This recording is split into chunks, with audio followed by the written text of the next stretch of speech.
I couldn't find y'all. I've had to go through how many devices to try to get here to see y'all. Wait a minute. I got lights I need to cut on. Is that better? Yeah.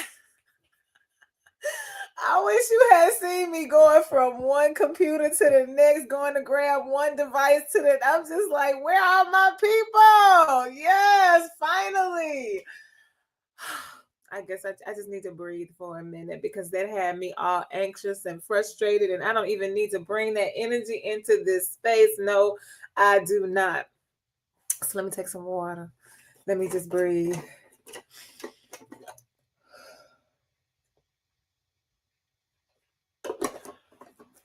I guess there's a lesson in that, though, thinking about what it's like to be separated from your people and be trying so hard to get to them and knowing that they are there, knowing that they are waiting for you and looking for you, and you are trying your best and all of your efforts are coming up empty. Like, and this feeling of just like racing inside of me, like, oh my goodness, what is happening? So if I'm feeling that on a simple live feed, I'm thinking about my people.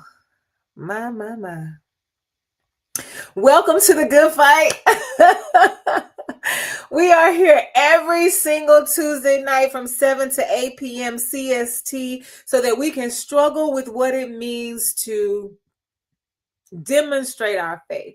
What does it mean for our faith to show up when we are having human to human interactions? How does our faith show up? How do people experience the faith that manifests within us? And are we satisfied with what people experience? Are we satisfied with how what the words that our faith speaks without having a voice, right? So our faith doesn't have a voice, but it is heard loudly through how we act and what we do and say and don't do and don't say in the name of our faith. So just this struggle that I'm in, that I've just invited you along with me, and I'm so glad that you are here. But welcome to the Good Fight.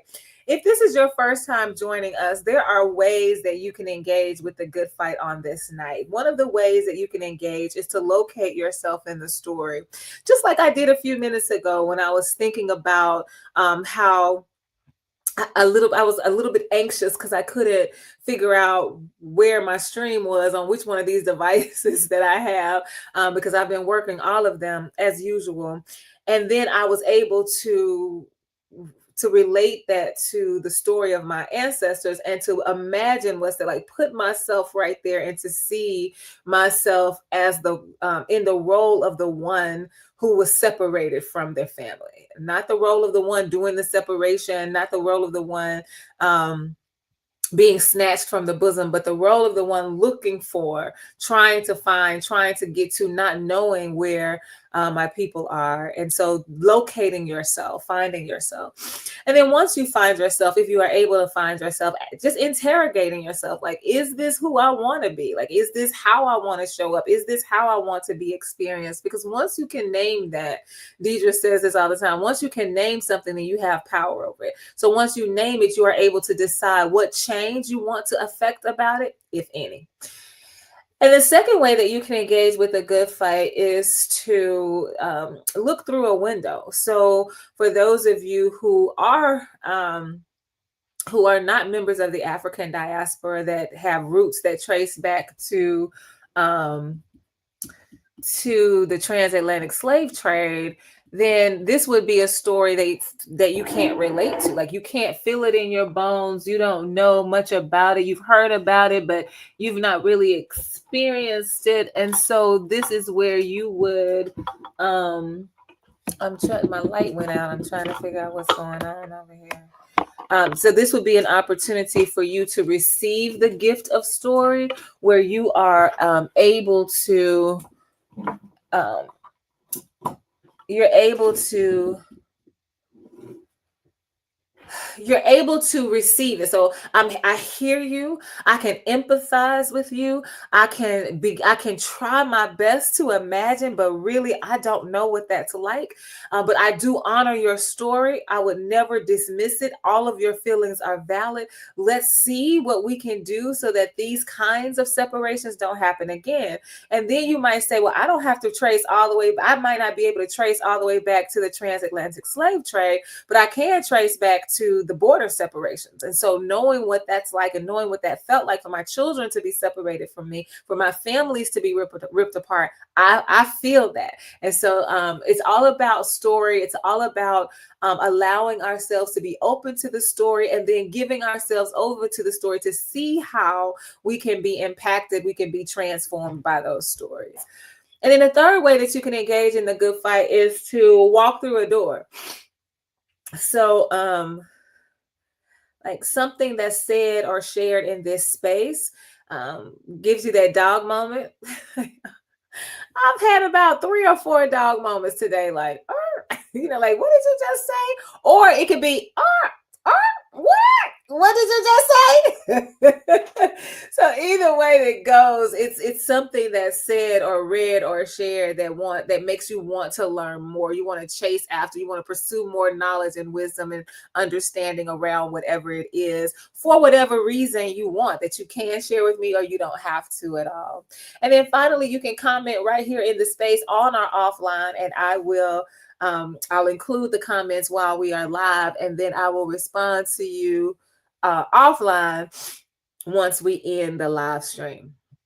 So those are all the ways that you can engage in a good fight. Those of you who are joining us for the first time, but those of you who are the regulars, we know how to do this. And so I just want to say thank you and express my gratitude for all of you being here on this night. It is always a privilege and an honor to guide this space. So let's talk about, listen, y'all, again with the devices. I know it was 10 minutes to 6 before I posted the flyer saying what the topic is and what the scripture lesson is for tonight. I realized that I am used to scheduling the posts so that I can do it at any time, yesterday, tomorrow. I mean, yeah, I can do tomorrow for next week. That's what I'm used to doing. But I'm telling you, these doggone devices. So you might not have been able to see that the title for tonight is Pull What You Need. I actually heard somebody say it was a I don't want to say a competing conversation, but it was a synchronized conversation. They probably didn't know that they were in sync. But you know how you say something and then another person just kind of tags on to what you say. Not like, let me raise my hand and I want to tag on. They just one person said something and the other person responded immediately. So I was at the community of service event, which was a panel discussion at the University of Arkansas Pulaski Tech in North Little Rock. And Wendell Griffin was one of the panelists, along with Agnolia Gay, along with, I want to say Scraggs or what was her name? And then it was I can you tell that I know Wendell and Agnolia? I know them, and so it's easy for me to remember their names. But there was a woman that the world would consider to be white who is also a professor at the school who was there. I'm trying to find their names. And then there was, oh shoot, this is a different device. Y'all giving me the blues tonight. So I might not be able to tell you their names, because when I tell you this is giving me the absolute blues, like all I'm trying to do is get to the camera, people. Can you just get to the camera? Like, how hard is the camera? My goodness. And so where is that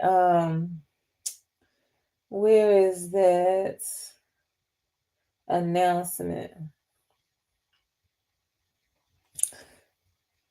I thought that was, here it is. So one of the so Wendell Griffin, Agnolia Gay, Sam Staggs, that's the person who the world would consider to be white. And then Mayo Johnson was the actual facilitator. But Agnolia Gay was talking to us a lot about the importance of remembering our history, learning our history, knowing our history, going back to take a look at our history, that kind of thing, because the information is there for us. And then she made a statement to that effect, like, and she kind of said shame. She didn't kind of say, she was like, shame on you for not doing it. I didn't really appreciate the shame on you part, but anyway. So she was like, shame on you if you don't go back and take a look at your history. And then Wendell Griffin said, pull what you need. And that was one of those doggone, it's like I received that. I want to take that. I want to do something with that. And so I was thinking about that tonight as it relates to our conversation. And so I use that title, pull what you need. I really feel like at such a time as this, especially because it's the beginning of the year, many people have they have New Year's resolutions, and I know that it's February for many folks. The resolutions don't last through January, let alone beyond January. But just in case you are one of those people who has a resolution and you work really hard to keep your resolution all throughout the year, I'm concerned about those people who decide for themselves that they want to read the Bible in its entirety. That is your resolution, that by the end of the year you will have read the Bible from Genesis to Revelation. And the question that I have for people who want to do that is, first of all, why? Like, why do you want to do that? And for many people, the honest answer is, I just want to be able to say that I've read the Bible all the way through. And I'm like, okay, why? Again, 9 whys. We should do 9 whys one day. I don't think I'm going to do 9 whys right now, but there's an exercise called 9 whys that's really powerful. It's a liberating structure, and you can go on liberatingstructures.com and you can learn about. It's like 20 or so. I don't know. It might be more than that.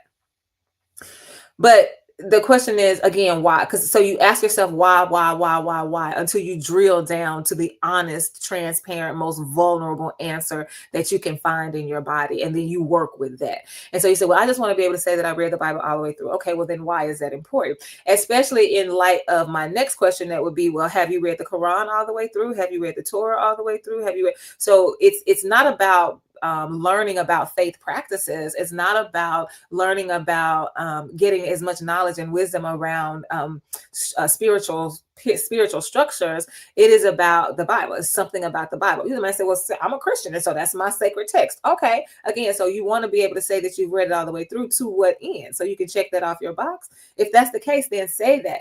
But if that's not the case and you are really trying to gain an understanding, then I say, okay, well, now here's where I want to have the conversation with you, because I'm not sure that it is effective to read the Bible all the way through if you are trying to gain an understanding. If you're trying to gain an understanding about how to allow your faith to be embodied, how to allow other people to experience your faith, how your faith manifests when you are having regular conversations. I'm talking about in the grocery store, when you're having conversations at a community meeting, when you're having conversations standing in line at the post office, all the places where we have conversation. Well, let me say where I have conversation.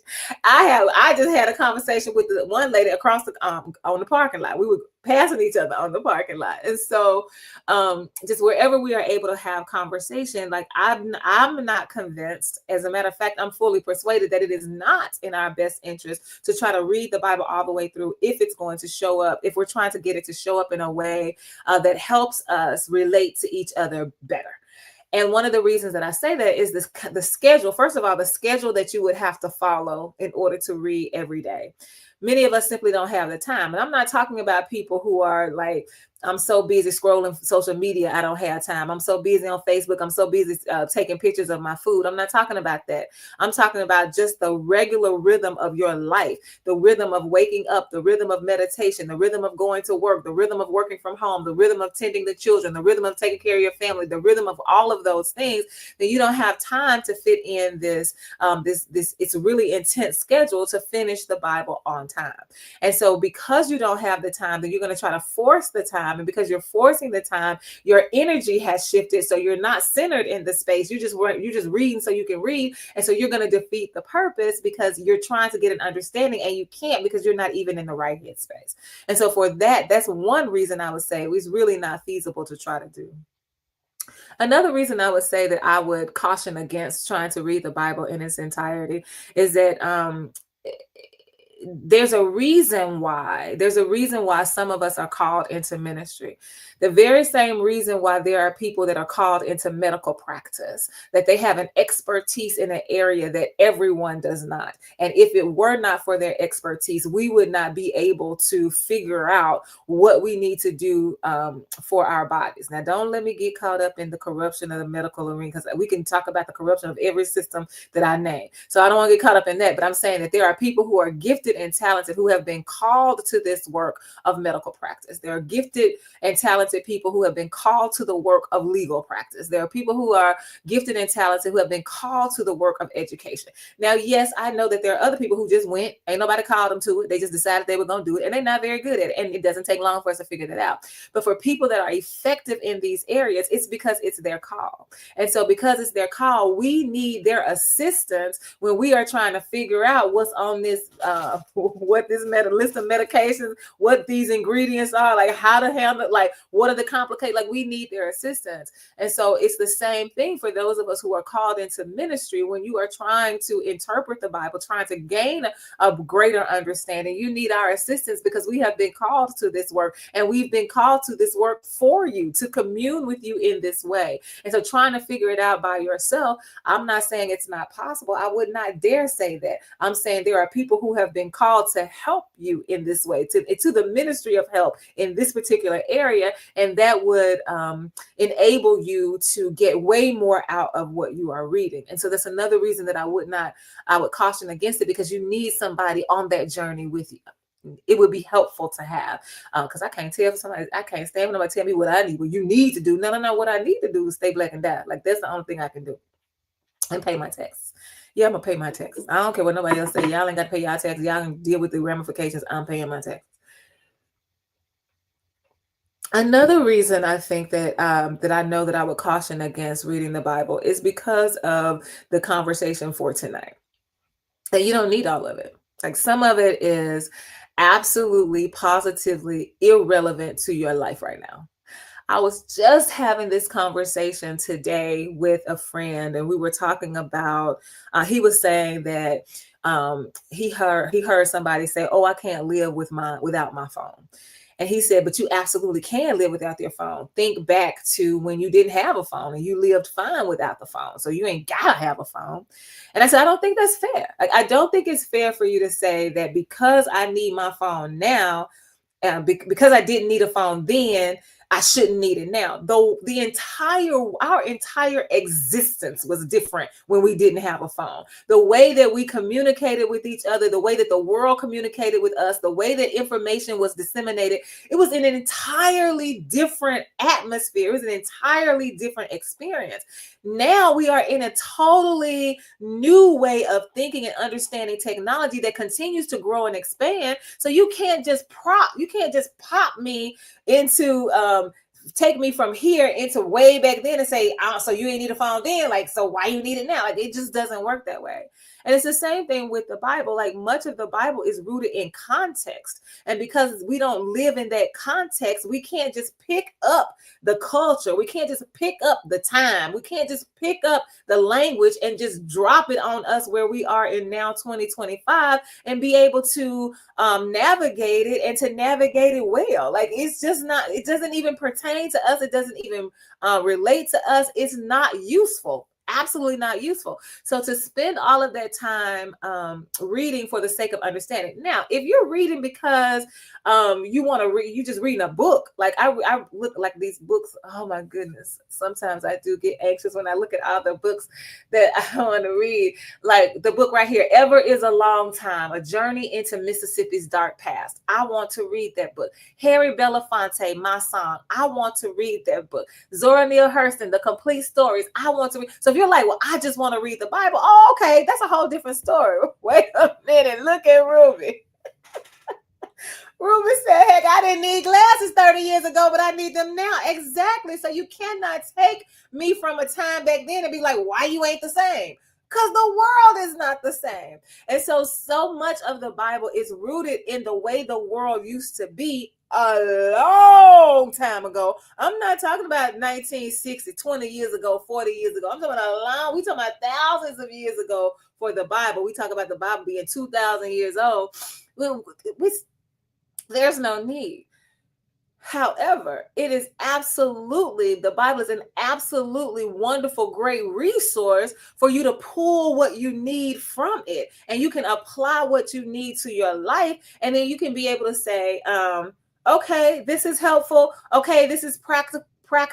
Okay, this is a principle that can guide me. And when you talk about resolutions, it might be helpful for us to decide that we want to use a biblical principle for my resolution. Like for some people, like for that are claiming financial wealth, that you're claiming a legacy of generational wealth, you might say, well, I want to use as a principle Deuteronomy 28. I'm the head and not the tail, above only and not beneath. I will be the lender and not the borrower all the days of my life. Like, I'm going to let that guide me. And if that's guiding me, then I'm going to think more deeply about how I'm spending my money. I'm going to think more deeply about ways to save my money. I'm going to think more deeply about different streams of revenue in order to create this money that I'm going to use to build wealth, that I'm going to use for a legacy. So that guiding principle becomes my resolution. And I'm saying, yes, I'm pulling from the Bible what I need to help me stay faithful so that my faith can show up. And then people that you are in inner circle with,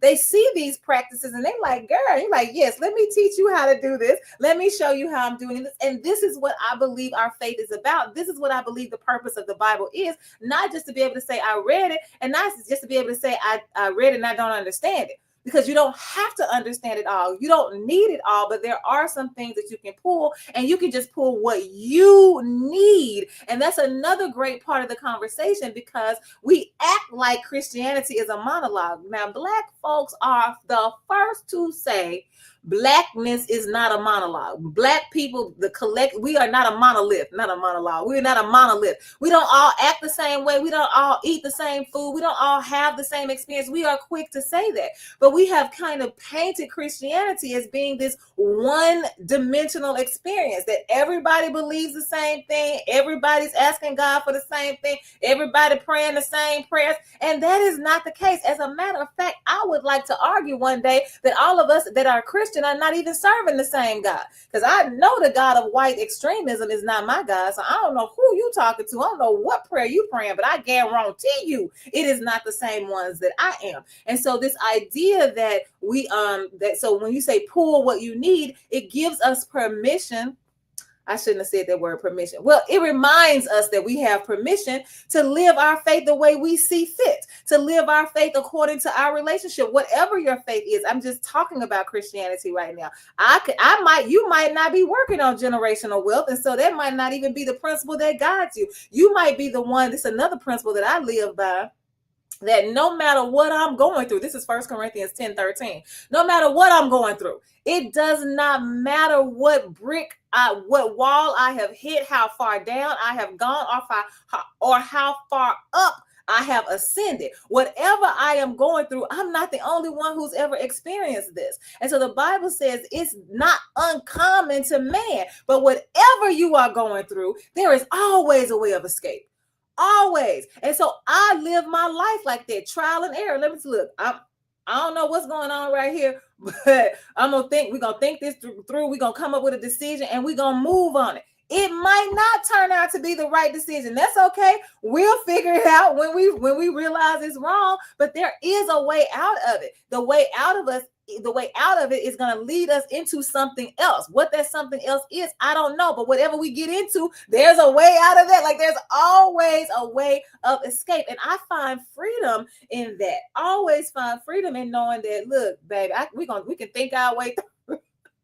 We're going to think our way through this. We're going to walk our way. We're going to figure this out one way or another. Because my faith practice does say that which psalm is that? 139. If I make my bed in hell, God is there. No matter where I am, there is God. That's what the psalm says. Even if I make my bed in hell, God is there. So that means to me, what that says to me is, no matter where I am, if I take the wrong turn, if I was supposed to go left and I went right, if I was supposed to look up when I look down, God is there. And so that means I'm good, and that means I'm going to find my way out of it. So whatever it is that you need for your walk, then that's what you can pull from the Bible, and that's what you can stand on, and that's what you can hold fast to. And you ain't even got to explain it to nobody. You ain't got to explain it to nobody. And so pulling what we need is what I wanted to talk about. But then I wanted to ask the question, but where are you pulling it from? Right? Because when I think about the Bible, generally speaking, we think about the Old Testament and the New Testament, those 66 books that we believe in as Protestant Christians. Because Catholics have what, 72 books? So that's a different Bible, right? And then but I wasn't thinking about that Bible. I was thinking about the red letter Bible. Oh, I should have pulled it down so I could show it to you. And I think I'm too short to reach it. Golly. But it's a red letter Bible, and it's a thin Bible because it only contains the words of Jesus. If Jesus didn't say it, it ain't in this Bible. Point blank period. It's a Bible. Because how can you call it, like, who? I just heard somebody say, well, how you going to call it a Bible if it don't have the Old Testament? I'm like, well, who decided what the Bible looks like? Because the Jewish people didn't have a Bible with 66 books. We didn't start out with 66 books. Now we calling it the Bible. So whoever, the people are on Mount Olympus, that's what me and Deidre call it. Whoever's on Mount Olympus, this is called the Bible. And I was asking myself, if you're only pulling what you need and you decide that I don't need the Old Testament, because I've heard people say that I don't need the Old Testament. I don't like the Old Testament. I don't like how bloody it is. So for those people who are really interested in reading the Bible all the way through, I would love to hear how you struggle your way through, how you making it through the Old Testament, because it's the one story that I will never forget as long as I live and am in my right mind is the story about the man who the woman who he liked, his woman, because they weren't married, but his partner, I'll call her his partner. She had left him for whatever reason. She had left him, gone back to her daddy. He goes to the daddy to get her. And then on the way back, they find themselves in some sticky situations where the people that are offering them hospitality, their home has been surrounded by a group of folks who want to rape the men in the house, the men that want to rape him because he's the guest. And they're like, no, we don't want you. We're not going to let you rape the men. But here go this woman. And they gang rape this woman all night long and leave her dead on the threshold. He wakes up in the morning, realizes that she's at the threshold, and he's talking about get up, kicking her and stuff. Get up, get up. I added the kicking part. That's in my mind. Talking about get up, and she can't get up because she's dead. He gets mad that she's dead, cuts her up into 12 pieces, and sends them off. And then that's how they start the war with the 12 tribes. I'm like, how is this relevant to me? How is this helpful to me? Why do I need to know this story? And why is it in the Bible? Like, I don't understand. And if you understand and you want to help me learn, I am open to receiving whatever your advice, your counsel is around this story. But for me, I'm like, it don't make no sense. I don't need that. And so there are some of us that are like, the Bible might not be helpful after all. And I must admit, I must confess that I have argued against that over the course of my life as a pastor more than once. No, you can't pick and choose. If you got the new, you got to start with the old. You can't. That's what I used to say. But tonight I'm asking a different question. Like, is it possible for us to say that I only want to think about what Jesus would say? Now, when I say Jesus, I'm not talking about the Jesus that we got on the cross like, oh, look at me. I died for you.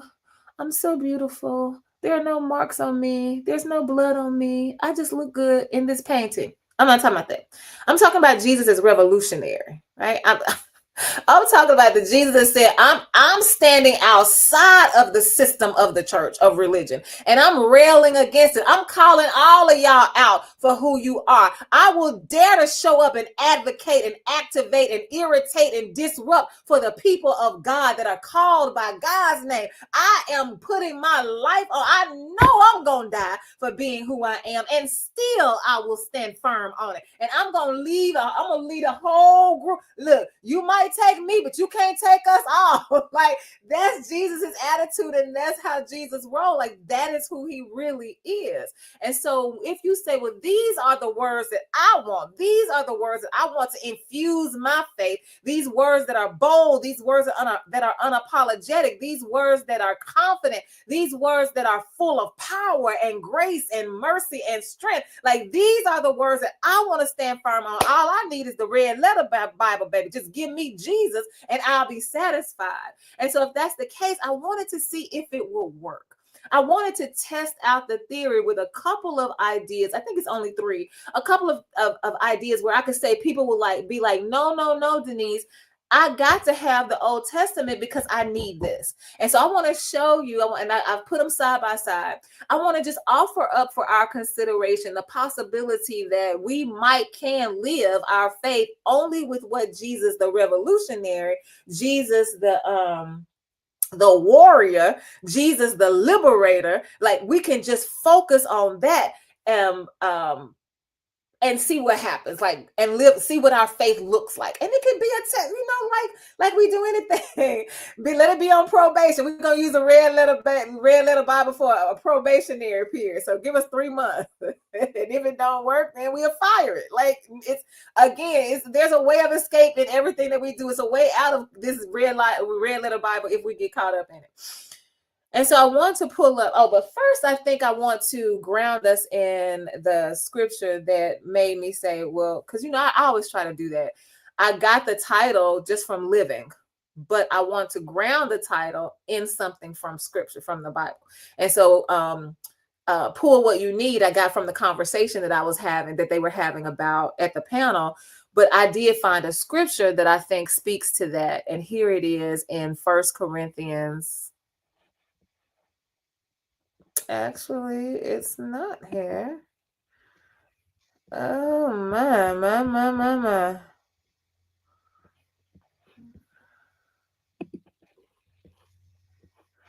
Okay, maybe I can pull them right here.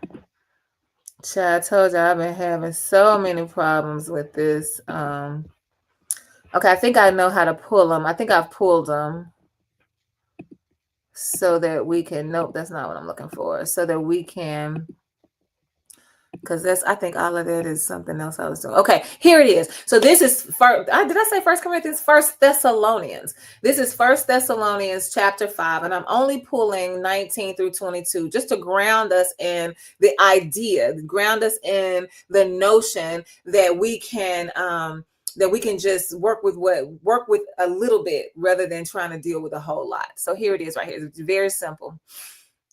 This is from the easy to read version where you can see that. It says, don't stop the work of the Holy Spirit. Don't treat prophecy like something that is not important, but test everything. Keep what is good and stay away from everything that is evil. Don't stop the work of the Holy Spirit. Don't treat prophecy like something that is not important, but test everything. Keep what is good and stay away from everything that is evil. So when we talk about prophecy, according to the Bible, prophecy is what people are, a word that people are sharing with you. That this is a word. It's kind of like going to get your palm read, where you have a person that's like, I can see things that you cannot see, and I'm going to tell them to you before they come so that you can prepare for them if you believe me. And so the prophecy, like, so pay attention to the prophecy, but at the same time, like, hear it, but then also test it. So you go to get your palms read and you're like, oh my goodness, she said such and such and such and such, and you're like, oh, she might be right about that. But then you're like, but I'm not sure if I want to give my whole self over to this. Let me just be careful with it. And so they're saying the same thing. Let's be careful with what you hear people say about faith, what you hear people say. Even if I said to you, I'm going to assist you on your journey, that's true, but you don't put all your faith in me. I'm assisting you, helping you, but you're also making your own decisions. Hey, Takia. Hey, Takia. I see you. Thanks for showing up. And so that is the the text that's grounding us. Keep what is good. And so when we're talking about the Bible, like where are we going to pull from? We're going to pull from what we need. There, it is possible that we don't need the Old Testament, but you might say, but there are some good things that I want to pull from it. Okay. And you might say, well, the red letter Bible is great because I love Jesus as liberator, but I also feel like not all of this is relevant either. All right, piece it together. All right. But I do want to have the conversation just for the sake of tonight against maybe I don't need the Old Testament, because what I think I need in the Old Testament, I actually do have in the New Testament. And so if you are going to consider this idea of a red letter Bible where I'm only focusing on what Jesus says, then what would that look like? And so that's what I want to talk about. And so the first one, I don't know what the first one is. It's not in any particular order. Not in any particular order. It's 3 of them, though. Let me see. Here's the first one. They should be in order. So I'm going to do this one that's in order. Okay. All right. So let's take a look at this. If you say to me, Denise, I absolutely have to have the Old Testament because it has the creation stories and it tells us how we got here. Like we always talking about history and how important history is and knowing our history. And so the creation stories give me that. They give me a beginning. They give me my origin. They help me understand how I got here. And that is extremely important to me. And so I use this picture from the Sistine Chapel, first of all, because I am still fascinated by the fact that I went to the Sistine Chapel in November. And this, the Sistine Chapel, this is on the ceiling. So you have to look up and see it. And because I was on a tour, I knew exactly where to look. And it is just absolutely amazing. And so this is that moment when God reaches out to animate Adam. I'm going to give you life. I'm going to give you this spark.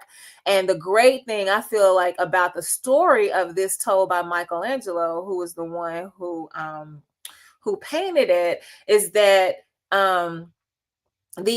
that's God reaching out. You can see God's finger pointed, but Adam has the last say because Adam has to connect his finger with God. Adam's finger is still a little limp, so he has to lift up his finger so that it actually connects with God, so that he is saying yes. So it's not God trying to control you. It's not God trying to make you. God is offering you the opportunity to be in right relationship with God. I shouldn't say right, to be in relationship with God, but you've got to say yes to that because God's invitation is always open to everybody. You've got to have it. You've got to accept it, and you've got to embrace it, and you've got to live it, whatever that looks like for you. And so I thought this was a great picture to help us think about the creation story that's in the Old Testament. And so you say, well, Denise, I don't want to get rid of the Old Testament because I don't want to get rid of the creation story. I said, okay, I get that. And I want us to see on the right side that there is an absolute creation story in the New Testament. The New Testament in John 1, and this verse that's on here is 14, but the entire story starts at the beginning of John when John writes, in the beginning was the Word, and the Word was God, and the Word was with God, and everything that happened came about because of God. And so and then in verse 14, it says the Word became flesh and dwelt among us. And so you say, well, Denise, I don't want to get rid of the Old Testament because I love this creation story. It reminds me of where I've come from. But I am positing to you that actually the Old Testament story is not about you at all. It is specifically about Adam. It is specifically about Eve. It is specifically about the two of them and how they came to be, and then drawing us into the story as their children, so to speak. And don't get me started on how you had the flood and then you still got the children of Adam and Eve. I don't understand that, because really we are the children of Noah. That's another conversation for another day. But I would offer to you that the New Testament story about the incarnation of Jesus is absolutely about you and me and everyone else, because if we were created by God and we become flesh, then that's how I got here. That's how you got here. You were created by God and then you became flesh when you were birthed into the world. So if I'm going to root myself in a creation story, it would be in the incarnation, because Jesus' story is my story. Adam's story is his story, but Jesus' story is my story. Jesus' story is your story. Jesus' story is the story of every human that we will interact with our faith. And so I would ask you to consider that. Well, okay, well then maybe I don't have to have the Old Testament if I can be reminded that all the power that Jesus has, I have, that I am a joint heir with Christ, that we are operating on the same vibrations because we are brothers. We are each other. Like we are reflections, we are expressions, we are each other. So the New Testament offers us the opportunity to locate ourselves in the story and not talk about what happened to this old man named Adam. And so that's the first that's the first offering, to think about the possibility of letting go of this idea that I've got to root myself in Adam. I've got to think about the beginning being Adam, and recognize that the beginning for you, for your understanding of who you are, is in the story of Jesus, the incarnation, because that is more relevant and more practical to the absolute happening of your life, like how you got here.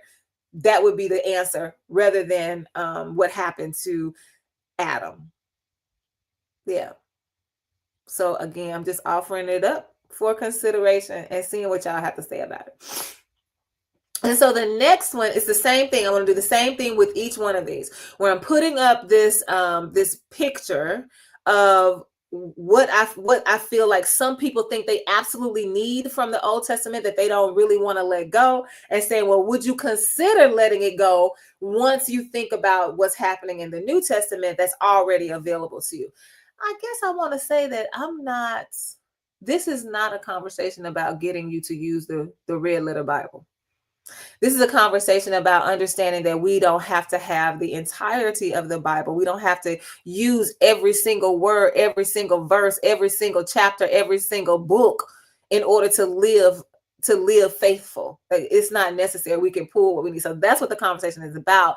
And I'm using these pictures to say, to make the transition easier, to make the transition away from I gotta know everything, I gotta read everything, I gotta understand it all, I gotta know it all, to no, actually I don't, because I can get rid of this and here's this and I'm still fine. Right. So that's what the conversation is really about. Because some people might even want to work it the other way. Like, I don't need the words of Jesus. I want to know what the law says.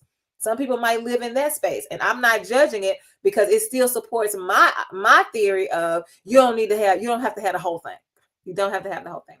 Okay, so here's the other one to look at. That one, incarnation. And so this is going to be the creation story and the incarnation. Oh, I didn't do this right. Oh. All right, so this one is the suffering servant on the left and the crucifixion on the right. Some people will say, Denise, I cannot do away with the Old Testament.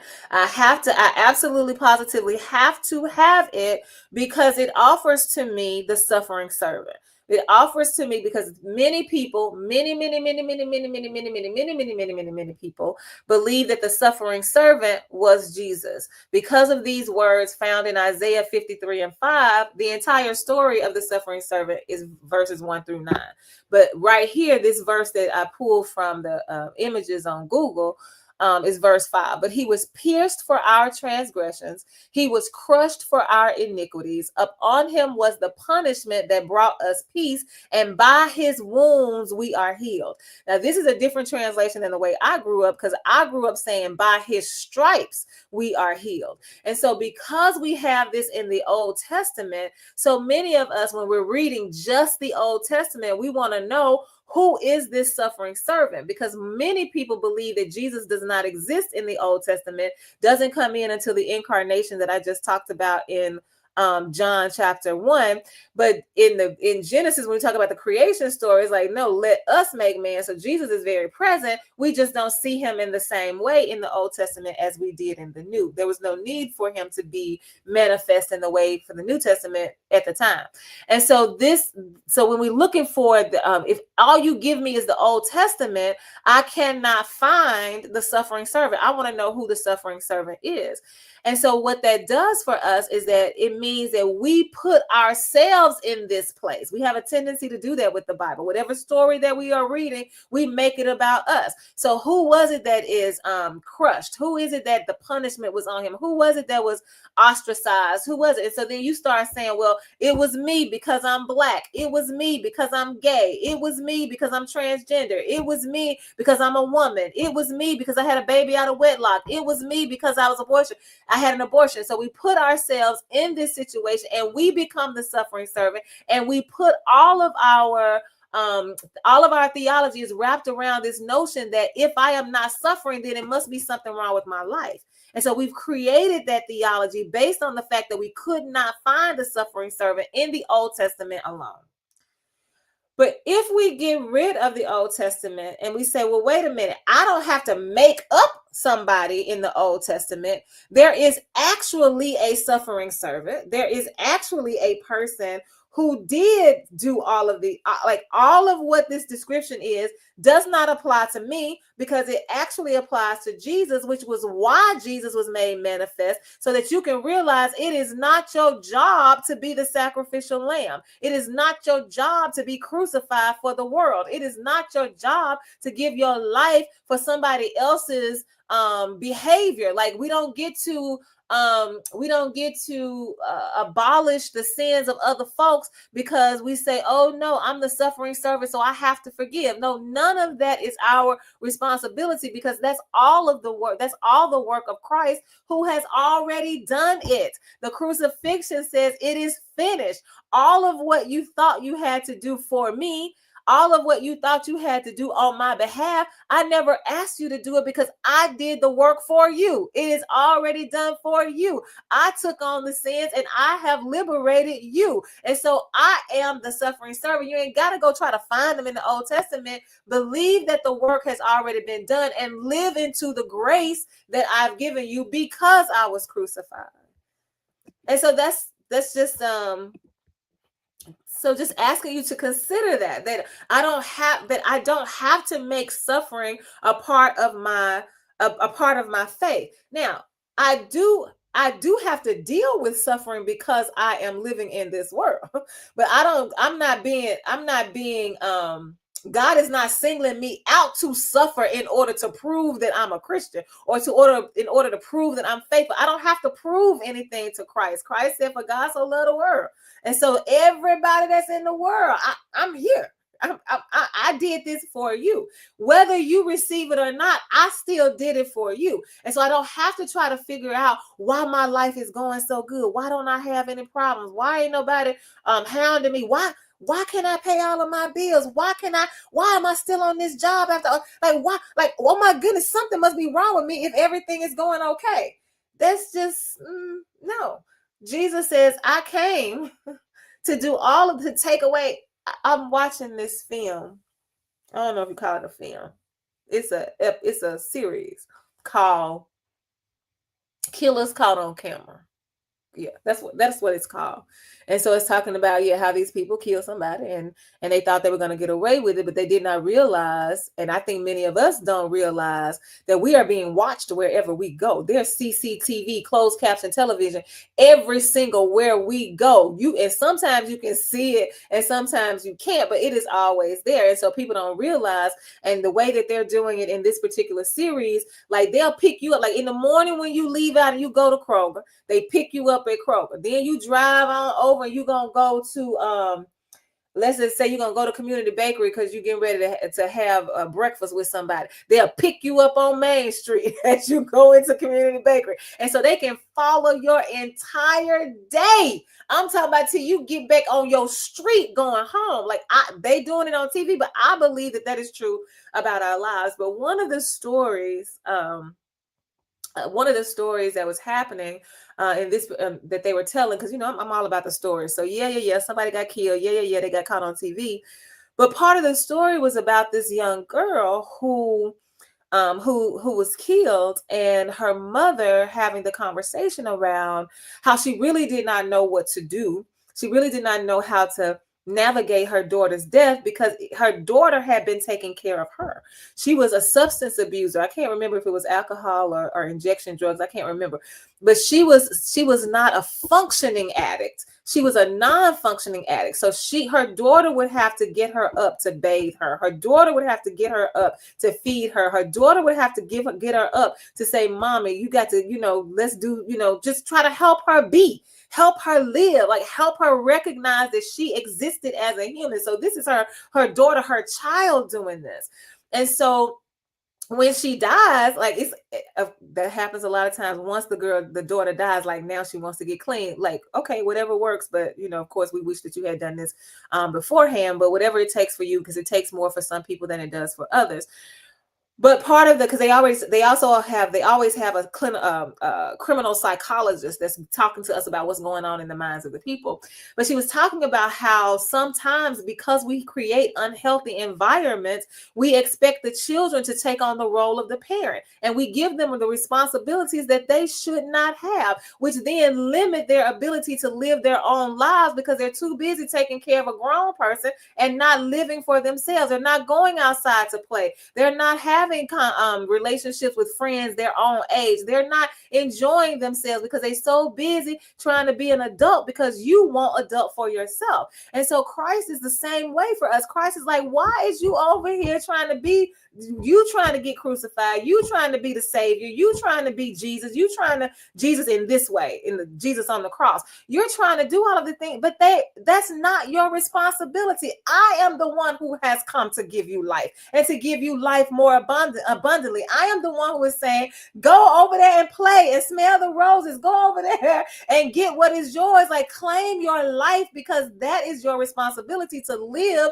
through the liberation that I gave you by dying on the cross, not trying to do what I did by saying, oh, I got to forgive everybody. Oh, I got to make sure I don't drink or smoke or dance or put no makeup on. I can't play dominoes in the park. I can't go to the party. I can't listen to the music because I got to be like Christ. Jesus, that ain't Jesus. So perhaps if we were willing to say, maybe I do prefer the red letter Bible because it allows me to free myself up to be the human I am so that I can fight. If I'm going to be like Jesus, let me fight these systems, because that's what Jesus was doing, fighting the systems, not trying to figure out how to die on the cross. That was already a given. And many of us have already decided it's a given. One thing you're going to do is die, right? You already know that. That's a given. So what we're trying to do is like, how do I live my best life in the days that I have? So Jesus, like, I've taken care of that. Go forth and do the work that I've assigned to your hands. Don't try to do my work. I don't need you to do that. I am not a parent I'm not the one who created a toxic environment for you in this familial relationship. No, I got it. I've done it. You go forth and follow me as revolutionary, as liberator, as unapologetic soldier, as warrior.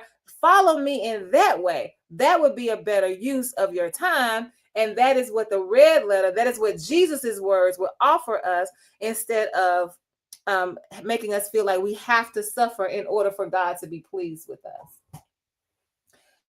I was looking at the other, I told you it was 3 of them, and I was just looking, and I think that I did the wrong one.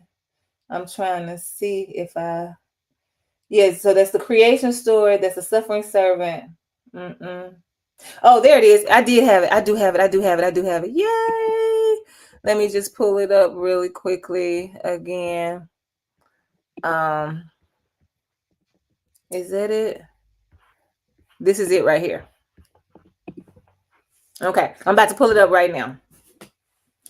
So this is the 3rd one. So I'm just offering scenarios, like 3 different scenarios, to say, is it possible for us to consider that we don't need everything in the Bible? We can just pull what we need, and what we need is based on our own personal relationship, something that we do not have to justify to anybody. We do not have to explain to anybody. Now, if somebody asks you a question because they are genuinely concerned about your spiritual story, then according to the Bible, you do have an obligation to share with them the reason why, right? You can't just be like, cause God said so. Like, how did you feel when your mama used to say that to you? I said no. Why? Because I said so. You were not satisfied with that answer. Like, you couldn't do nothing about it, but you weren't satisfied with it. And so people won't be satisfied with it. Like, why do you believe the way that you believe? Like, what is your impetus for behaving this way? Like, what guides you? Like, what motivates you? What drives you as it relates to your faith? And I think that those are pertinent questions to answer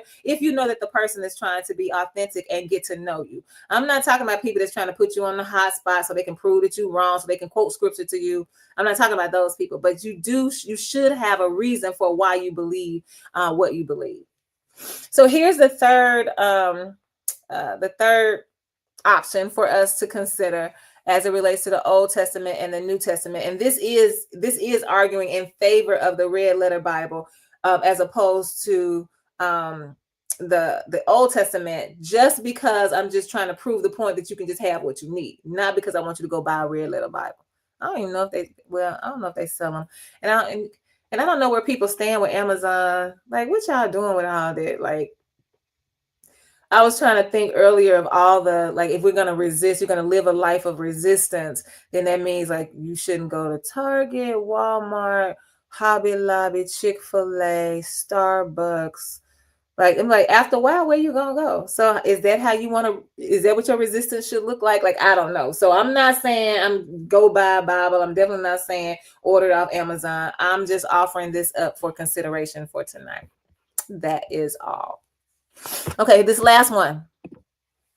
Okay, so somebody might say, well, Denise, I need the Old Testament. Like, the Old Testament is our guide to how we are supposed to treat people. It tells me 5 of them are horizontal. They talk about my relationship to people. 5 of them are vertical. And so they talk about my relationship with God. And so when you put the 10 commandments together, you create the cross. And so I'm living by the cross. I'm living for Jesus. So you cannot take these 10 commandments away from me. So I've got to have the Old Testament.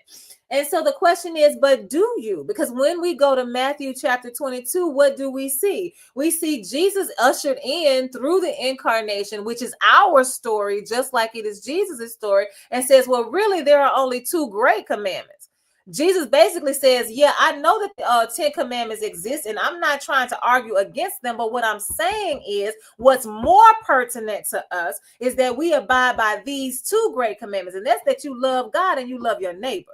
Because if you love God and you love your neighbor, you are going to that encompasses what the 10 commandments say. Because if you love your neighbor, you ain't going to kill them. If you love your neighbor, you're not going to covet what they want to the point that you're so jealous that you can't be in right relationship with them. If you love God, then you are going to treat God's people fairly, justly, equitably. So I'm not saying you got to get rid of the 10 commandments, but understand that the red letter offers to you the very same thing that the 10 commandments offers with a stamp on it. Like, I'm just going to stamp this amen on here and say it is done with these 2 commandments, because that's what it says in Matthew. It says, on these 2 commandments hang all the law, which would be the 10 commandments, hang all the law and the prophets, all the people that came before you in Jesus in the Old Testament. So you got who? Micah and Malachi, Zephaniah, Zechariah, all of these people, like all of them are hanging on, resting on, living. They are included in these 2 commandments. And so that's all I have to have is these 2 commandments, and then I can know that I am living faithfully according to what's in the Bible, even though I have decided that I ain't got to deal with this whole 39 books over here. So you get what you need from the red letters without feeling like I gotta have all 66 of these books. I gotta know them. I gotta memorize the verses. I gotta know when to use them. Like, it's a lot. And I would venture to say it's too much. And I would venture to say it's not necessary. We can pull what we need from the source that we have. And I'm going to go so far as to say that the Bible is not the only source. I'm looking at these books. Oh, this is another one I want to read. Lovely One by Ketanji Brown Jackson. Did y'all know she had a book? It's called Lovely One. It's right here. So I might read this book like I did Cole Arthur Riley, This Here Flesh, and it became my Bible. I still go back and think about some of the things I just quoted her. I don't want to say I quoted her verbatim, but I just lifted her up today in conversation. So I'm just using the Bible as a source to say we can pull what we need to inform our faith so that it shows up in a way that's real. It shows up in a way that's relevant. It shows up in a way that's practical. It shows up in a way that's helpful, because that's what we need when we're going to interact with each other, human to human, especially if we call ourselves, I was going to say Christians, but we call ourselves faithful, and whatever that faith is, because that's a broader term that I'd rather use. And so I'm just offering that up for your consideration. Will you consider just pulling what you need and not binding yourself to learning everything that there is to know about the Bible, because it may just not be what you need. It may not be what can move you forward in where it is that you're trying to go. So just think about it and let me know how you feel. All right. Thanks so much for joining us for the Good Fight. We will be right back here next week at 7 o'clock CST. Bye.